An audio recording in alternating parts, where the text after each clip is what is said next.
Praise the lord. దేవుని మహిమ కలుగాక. అందరూ బాగున్నారండి? ఎలా ఉన్నారు మీ పిల్లలు? అనుదినం ప్రార్థన చేస్తున్నారా? ఈరోజు దేవుని వాగ్దానం చదువుదాం.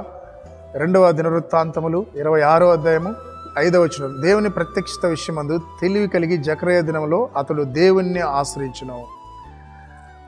అతడు ఆశ్రయించినంత కాలం దేవుడు అతని వర్ధిల్లపరిచాను.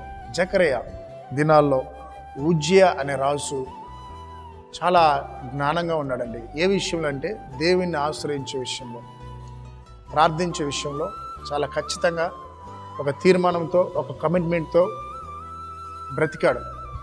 నేను రాజ్యం అయినప్పటికీ, నా రాజ్యంలో సమస్య ఉన్నప్పటికీ మొదట నేను ప్రార్థన చేయాలి, నా వ్యక్తిగత ప్రార్థన కాపాడుకోవాలి. ఈ విషయంలో చాలా బలమైన తీర్మానంతో ఉన్నాడు. ప్రతిరోజు ప్రార్థించేవాడు, దేవుణ్ణి ఆశ్రయించేవాడు. అలా ప్రార్థించే కొద్దిగా అతను వర్ధిల్లాడంట.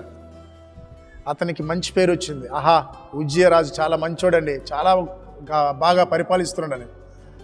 ఒక సామాన్యమైన వ్యక్తులైన మనము ప్రార్థన పక్కన పెడుతున్నాం, వ్యాపారం వెళ్ళిపోతున్నాం, కాలేజ్ అని వెళ్ళిపోతున్నాం, స్కూల్ అని వెళ్ళిపోతున్నాం, పనికి వెళ్ళని వెళ్ళిపోతున్నాం, సమయం లేదంటున్నాం, సాకులు చెప్తున్నాం. సావుకులైన మేము కూడా చాలామంది అక్కడ ఇక్కడ బిజీగా తిరుగుతున్నాం. ఏమీ వర్ధిల్లమండి. దేవుని సన్నిధిలో మనం ప్రార్థన చేస్తేనే దినదినము వర్ధిల్లుతాం. కాబట్టి యేసయ్య లేకుండా, ప్రార్థన లేకుండా మీరు ఏమి సాధించలేరండి. కోట్ల రూపాయలు మీరు సంపాదించినా అది ఎక్కడికి వెళ్తుందో తెలియదు, కానీ నెలకు వచ్చేసరికి మీకు అప్పులు తప్ప వేరేం మిగలదు.